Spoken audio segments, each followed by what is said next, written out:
So tell the truth.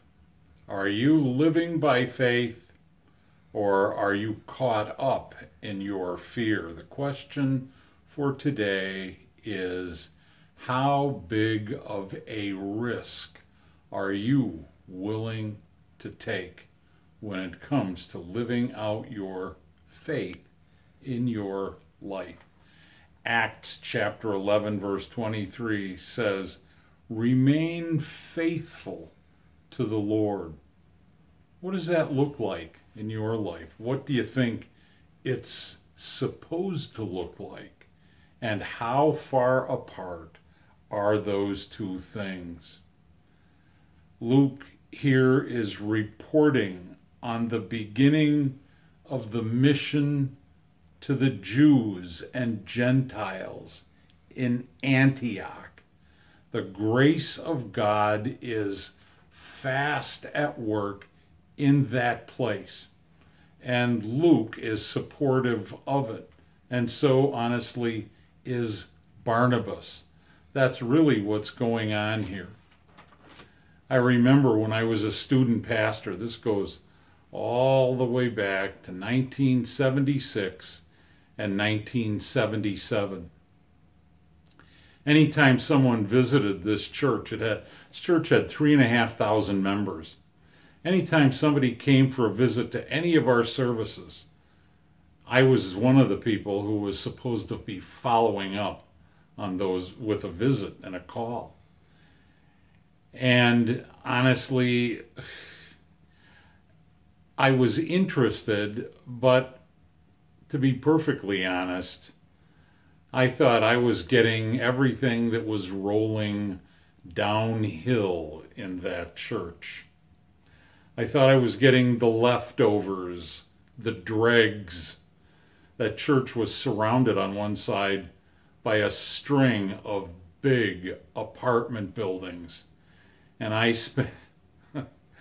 spent many a night cold calling in those apartments. And I mean like 3 and 4 visits in an evening, knocking on doors, handing out brochures, meeting people. And again, it was tiresome. I wondered halfway why I was being given that work, until all of a sudden, I started in that church in the middle of August. And honestly, it didn't take very long. By about the middle of October, whenever the senior pastor in that church saw someone that he didn't know, I was the first person he asked, because he knew I would know who it was. And honestly, all of a sudden, by October, by November, I knew I was doing important work for the sake of the gospel.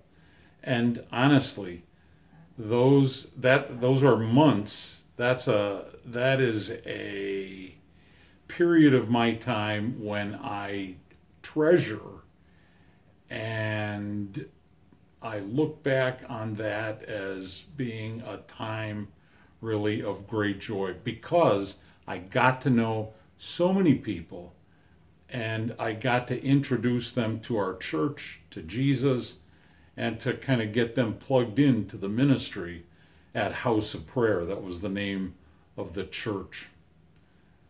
It was risky, but with a little bit of patience, I learned that that was one way I could put my best gifts to their best use for the sake of the kingdom. What about you? What kind of gifts has God given you?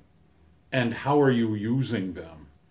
Or to put it even better, I think, how risky are you in living out your faith, in using those gifts to the benefit of others and for the glory of God?